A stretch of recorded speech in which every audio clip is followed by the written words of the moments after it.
ரயில் பெண் பயணிகளின் பாதுகாப்பிற்காக இந்தியாவில் முதல் முறையாக குழு அமைக்கப்பட்டிருப்பதாக சென்னை ரயில்வே காவல் கண்காணிப்பாளர் ஈஸ்வரன் தெரிவித்துள்ளார். தாம்பரம், எழும்பூர், செங்கல்பட்டு இருப்பு பாதை காவலர்கள் சார்பில் பெண் பயணிகள் பாதுகாப்பு குழு குறித்தான ஆலோசனைக் கூட்டம் தாம்பரத்தில் நடைபெற்றது. இதில் சிறப்பு விருந்தினராக சென்னை ரயில்வே காவல் கண்காணிப்பாளர் ஈஸ்வரன் கலந்து கொண்டு பெண் பயணிகள் மற்றும் போலீசாரிடம் கலந்துரையாடினார்.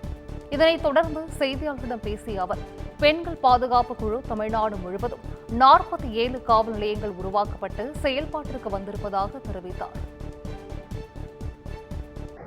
பெண் பயணிகள் பாதுகாப்பிற்காக இருப்புப்பாதை காவல்துறை இயக்குநர் அவர்கள் உத்தரவுப்படி பல்வேறு நடவடிக்கைகள் எடுக்கப்பட்டு வருகிறது. குறிப்பாக லேடிஸ் கோச்சில் பெண்கள் தனியாக பயணம் செய்தால் அவர்களுடன் பாதுகாப்பிற்காக ஒரு பெண் காவலரை அனுப்புதல், ஒவ்வொரு பிளாட்ஃபார்மிலும் பெண்கள் பயணம் செய்யும் கோச்சுகளில் பெண்கள் தனியாக உள்ளனரா, அவர்கள் பாதுகாப்பாக இருக்கிறார்கள் என்று உறுதி செய்ய சோதனை நடத்தப்படுகிறது.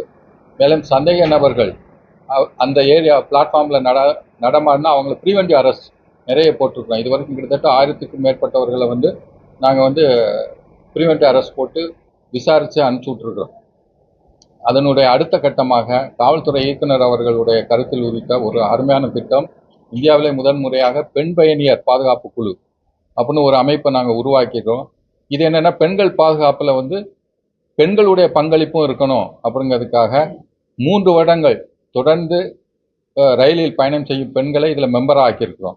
இதில் பெண் பயணியர்கள் மட்டுமல்ல, ஆர்பிஎஃப் மற்றும் வெண்டாஸ், அங்கே ரயில்வே ஸ்டேஷனில் 3 வருடங்களாக இருக்கக்கூடிய வெண்டாஸ் மற்றும் சுகாதார பணியாளர்கள் இவங்களும் இதில் உறுப்பினராக இருக்காங்க.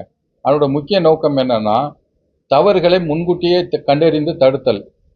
அதாவது ஒரு சந்தேக நபர்கள் நடமாட்டம், அதாவது ஒரு அநீதி நடக்கிறதுனா அது குறித்து உடனடியாக தகவல் அளிப்பது, சந்தேக நபர்கள் நடமாட்டம் குறித்து முன்கூட்டியே தகவல் சொன்னால் அவங்க தவறு செய்வதற்கு முன்பே அவங்களை தடுத்து நிறுத்த ஏதுவாக இருக்கும். இது சம்பந்தமாக இவங்களுக்கு ஒரு பெண் பயணியர் பாதுகாப்பு குழு கையேடுன்னு ஒன்று கொடுத்துருக்குறோம். அந்த கையேட்டில் எல்லாமே அவசர கால உதவி எண்கள் மற்றும் என்னென்ன நம்ம பண்ணணும், சக பயணியருக்கு நம்ம எவ்வாறு ஹெல்ப் பண்ணணும் அப்படிங்கிறது குறித்து விளக்கமாக ஒரு கையேட்டில் கொடுத்துருக்குறோம். அதை படித்து அவங்க தெரிஞ்சுக்குவாங்க.